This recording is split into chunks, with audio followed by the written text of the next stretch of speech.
తాకట్లో ఉన్న మీ బంగారాన్ని విడిపించి ఆ రోజు ఆన్లైన్ రేటుకి కొంటాం. Sharma gold company. నమస్కారం, వెల్కమ్ టు సుమన్ టీవీ. నేను గీతాంజలి. ప్రస్తుతం మనతో పాటు శ్రీ శ్రీ శ్రీ ఆనంద శివకామేశ్వరి సన్నిధానం పీఠాధిపతులు మాతాజీ శ్రీ శ్రీ శివకామేశ్వరి ఆనందమయ్య అమ్మ ఉన్నారు. మాతాజీతో మాట్లాడి మనం రాఖీ పౌర్ణమి విశిష్టత, అలాగే రాఖీ కట్టవలసిన సమయం అంటూ ఏమన్నా ఉంటుందా, అసలు ఎవరికి రాఖీ కట్టాలి, కేవలం అన్నదమ్ములకి మాత్రమేనా, శాస్త్రంలో అసలు ఏమని చెప్పబడింది తెలుసుకుందాం. అమ్మ నమస్కారం. శ్రీమాత్రే నమః. శ్రావణ పూర్ణిమ, రాఖీ పూర్ణిమ శుభాకాంక్షలు. మీకు కూడా అమ్మా. అమ్మ, రాఖీ గురించి తెలుసుకోవాలనుకున్నాం. రాఖీ పౌర్ణిమ మామూలుగా ప్రతి మాస పౌర్ణమిలు చాలా విశేషం అంటారు. అవును. మరి ఈ శ్రావణ పౌర్ణిమ విశిష్టత ఏంటి, ముందుగా తెలియచేయండి. శ్రావణ పౌర్ణమి విశిష్టత అంటే చాలా ఉంటుందమ్మా. ఎందుకంటే ఈ మాసం అంతా లక్ష్మీదేవిని పూజించుకుంటాము. చంద్రుడు ఆవిడ యొక్క సోదరుడు కదా, దాన్ని ఏమంటారు, అన్నా చెల్లెళ్ళు ఇద్దరిని కూడా పూజించుకున్నటువంటి మాసం. ఎందుకంటే శ్రావణ మాసమే సర్వదేవత ఆరాధన. ఈ రాఖీ రక్షాబంధన్ గురించి అన్ని చోట్ల చెప్పిన ఒకటేలా ఉండొచ్చు, కానీ అందరం ఆలోచించవలసిన విషయం ఉంది ఇందులో. రక్ష అంటే ఏంటి? మనకి రక్షణ కల్పించేటటువంటి బంధాన్ని మనం ధరించడం రక్షాబంధనం అంటాం. ఈ రక్ష ఆ ఒక్క రోజుకైనా, మళ్ళీ సంవత్సరం రాఖీ కట్టే వరకునా? ఇది కట్టేవాళ్ళు ఆలోచించాలి, కట్టించుకునే వాళ్ళు కూడా ఆలోచించాలి. ఎందుకంటే చాలా ఉత్సాహంగా ఉంటాం రాఖీ అనేసరికి. ఇక అన్నదమ్ములు ఉన్న వాళ్ళైతే ఇంకా ఉత్సాహంగా ఉంటారు. చక్కగా ఆ రోజు ఎప్పుడు పుట్టింటికి పంపిస్తారా ఇక్కడి నుంచి అని చెప్పి ఆడపిల్లలు ఇంకా ఉత్సాహంగా ఉంటూ ఉంటారు. ఈ రాఖీ పౌర్ణమి గురించి అందరికీ చాలా సంతోషం.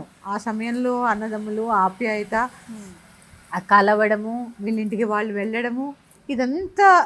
ఎందుకంటే ఒక పండగని ఎలా సెలబ్రేట్ చేసుకుంటామో అలా రాఖీని కూడా మనం సెలబ్రేట్ చేసుకుంటాం. కానీ రక్షాబంధనం అనేది ఆ ఒక్క రోజుకే పరిమితమా?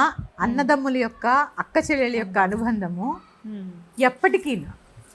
ఎందుకంటే అమ్మా, అనుబంధాలు చాలా తగ్గిపోతున్నాయి, తగ్గిపోతున్న రోజు.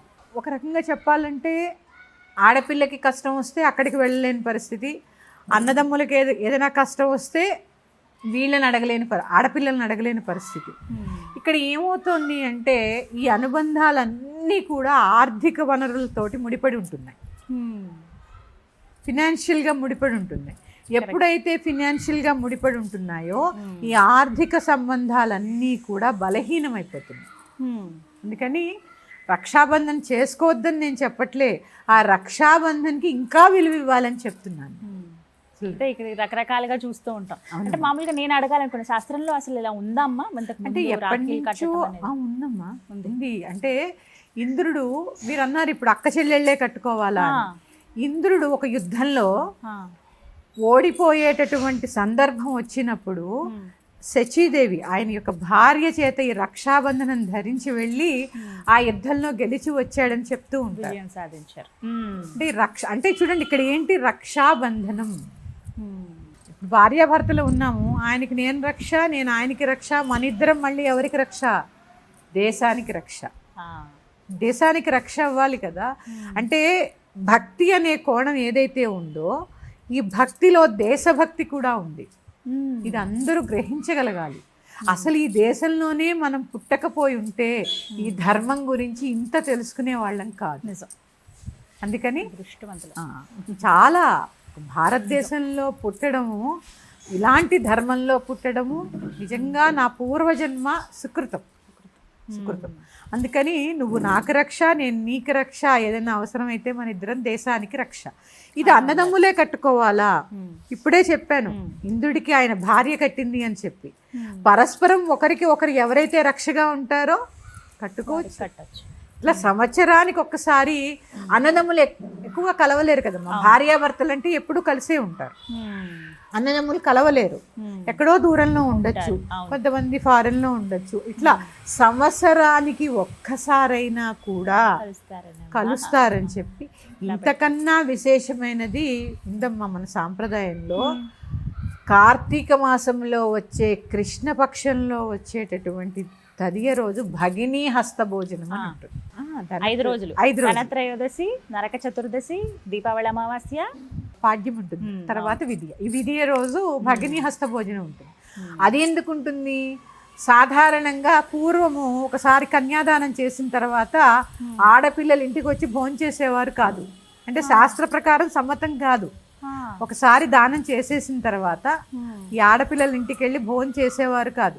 మరి ఆవిడకి కూడా ఉంటుంది కదా, తన వాళ్ళు రావాలి తన ఇంటికి అని చెప్పి ఆ సంవత్సరానికి ఒక్కసారైనా కూడా ఆ అన్నదమ్ములు రావడము. ఎప్పుడూ కూడా ఆడపిల్లనే ఎక్కువ గౌరవిస్తూ ఉంటారు. ఆడపిల్లలు పొట్టింటికి తీసుకెళ్ళడము, బట్టలు పెట్టడము. కానీ ఆడపిల్ల అన్నదమ్ములకు పెట్టే సందర్భాలు చాలా తక్కువ.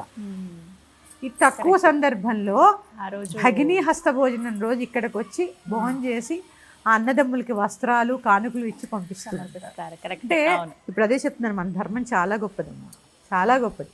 ఈ రక్షాబంధన్ అనేది ఎల్లప్పటికీ రక్షగా ఉండాలి.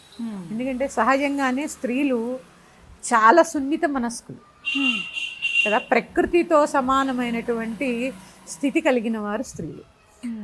అలాంటప్పుడు ఆవిడకి ఏదైనా కష్టం వస్తే పుట్టింటి వారు, ఎందుకంటే తల్లిదండ్రులు వయోవృద్ధులు అయిపోతారు, అన్నదమ్ములు ఏమొద్దు, ధనపరంగా నువ్వు సహాయం చేయవద్దు. ఎందుకంటే ఎవరి రెక్కల కష్టం వాళ్ళదే ఈ రోజుల్లో. నేను ఉన్నాను అనే ధైర్యం, ఒక మాట చాలు. నెలకొక్క పలకరింపు, ఎలా ఉన్నారమ్మా, ఒక్క పలకరింపు. తను చేయలేకపోవచ్చు, ఎందుకంటే ఎన్నో పని ఒత్తిళ్ళు, అత్తమామలు, పిల్లలు, తన కుటుంబ బాధ్యతలు తనకి చాలా ఉండవచ్చు. ఒక్క పిలుపు, ఎలా ఉన్నావు అనే ఒక్క పిలుపు ఆ అమ్మాయికి కొండంత ధైర్యాన్ని ఇస్తుంది. ఇది నేను చెప్పేది అదే అమ్మ, రక్షాబంధనం అంటే ఏదో ఒక రోజుతో అనుబంధం పెనవేసుకునేది కాదు, ఎల్లప్పటికీ కూడా అనుబంధంతోనే ఉండాలి. ఈ రక్షాబంధనం అనే పర్వదినాన్ని జరుపుకుంటూ, ఎందుకంటే ఇది పండగ కదా, ఇప్పుడే చెప్పాం పర్వదినం అని, ఈ పండగని జరుపుకుంటూ ఎప్పుడూ కూడా ఇలాగే ఉండాలి అని చెప్పి మనస్ఫూర్తిగా ఒకళ్ళకొకళ్ళు ప్రామిస్ చేసుకోవడమే ఈ రక్షాబంధనం. కానీ ఈ రోజుల్లో చూస్తున్నాం కదమ్మా, అంటే ఇంతకు ముందు మామూలుగా ఇలా తాడు, ఇలా దారం వీటితో ఉండేవి, తర్వాత రకరకాలుగా మారాయి, వెండివి, బంగారు రాఖీలు, ఇలా రకరకాలుగా వచ్చేసినాయి. అదేమ్మా, ఇప్పుడు అక్క చెల్లెళ్ళు కూడా తమ్ముడికి వెండి రాఖీ కట్టామా, బంగారు రాఖీ కట్టామా అనే తప్ప, నేను ఇది కట్టాను వాళ్ళు ఏమి ఇస్తారు, ఈ కాన్సెప్ట్లోనే పండగ అంతా వెళ్ళిపోతుంది. కానీ ఈ మళ్ళీ తిరిగి ఇవ్వటం బహుమానం, ఈ డబ్బులు కానీ, ఈ ఆచారం ఎందుకు వచ్చిందమ్మా? అది కూడా ఆడపిల్లలకి ఏదైనా పెట్టడం పసుపు కుంకుమ సాంప్రదాయం కదమ్మా. ఆడపిల్లల్ని ఎప్పుడు ఉట్టి చేతులతో పంపించారు కదా, ఎందుకంటే ఆడపిల్ల ఆ ఇంటికి మహాలక్ష్మి అనుకుంటారు కాబట్టి అక్క చెల్లెళ్ళని చక్కగా పసుపు కుంకుమ ఇచ్చి వాళ్ళ శక్తి కొలది పంపిస్తూ ఉంటారు. వాళ్ళు తృప్తిగా ఇవ్వాలి, వీళ్ళు ఇచ్చినది దాంతో తృప్తి పడాలి, అప్పుడే వాళ్ళకి మంచి ఆశీస్సులు లభిస్తూ ఉంటాయి. ఎప్పటికీ ఏం పెట్టినా పెట్టకపోయినా చెప్తున్నాను, ఇప్పుడు అదే చెప్తున్నాను, అనుబంధం అనేది ఎప్పటికీ ఒకేలాగా ఉండాలి. ఎందుకంటే ఒక తల్లి గర్భంలోంచి వచ్చిన వాళ్ళం, కరెక్ట్. ఎందుకంటే తన భర్తని తను ఎన్నుకోవచ్చు, కానీ తన అక్క చెల్లెల్ని, అన్నదమ్ముల్ని భగవంతుడి కృప చేత ఒకే తల్లి గర్భం నుంచి పుడతాం, దాన్ని రక్త సంబంధం అంటాం. అందుకని ఎల్లప్పుడూ కలిసి ఉండాలి ఈ అనుబంధం. రక్షాబంధనం చేసుకుంటూ ఒకళ్ళని రక్ష అని చెప్పుకుంటూ, ఆడపిల్లలకి మగపిల్లల రక్ష, అన్నదమ్ముల రక్ష, అన్నదమ్ములకి ఆడపిల్లలు రక్ష. ఇప్పుడు సోదరులు లేని ఆడపిల్లల పరిస్థితి ఏంటి మరి? వారు ఎవరికి కట్టచ్చు రాఖీ? ఎవరైతే మిమ్మల్ని అక్క చెల్లెళ్ళ భావిస్తూ ఉంటారో వాళ్ళకి కట్టచ్చు, లేదా ఇప్పుడు కొంతమంది తండ్రికి కడుతూ ఉంటారు. ఇంటిలో మగపిల్లలు లేని వాళ్ళు తండ్రికి కడుతూ ఉంటారు. కొన్ని సాంప్రదాయంలో లేదు, అక్క చెల్లెళ్ళు కూడా కట్టుకుంటూ ఉంటారు రాఖీ. అలా కూడా అందుకే అంటే కొన్ని నేను చూసానమ్మా, కృష్ణయ్యకి రాఖీ కడతారు కొంతమంది, వినాయకుడికి కడుతూ ఉంటారు రాఖీ. అవును, ఎందుకంటే వినాయకుడు నిజంగా కూడా మనకు అన్నగారు.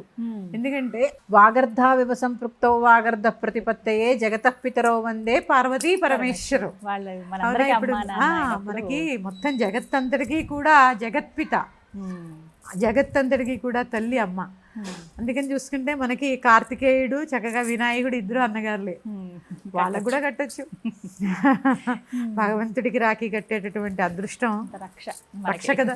అదే చెప్తున్నానమ్మా, ఇది రక్షాబంధనం అంటే రక్ష, నేను నీకు రక్షగా ఉన్నాను అని చెప్పి ఒక బంధనం కట్టుకోవడం. అది ఒక రోజుతో కాదు, ఎల్లప్పుడూ కొనసాగాలి ఆ ప్రేమానుబంధం అనేది. చాలా చక్కగా చెప్పారంటే కొత్తగా తెలుసుకోవాల్సిన విషయాలు పండగ అంటే కేవలం ఈ విధంగా రాఖీ కట్టేయటం ఇలా. ఎందుకంటేనమ్మా విలువలతో కూడినవే పండుగలు, ఆ విలువల్ని ఎప్పుడూ మనం కాపాడాలి. అసలైన అంతరార్థం పరమార్థాలు ఏంటనేవి తెలిస్తే పండక్కి అప్పుడు ఇంకా చక్కగా ఆనందంగా జరుపుకుంటాం. సంతోషమా? శ్రీమాత్రి నమః. శ్రీమాత్రి నమః.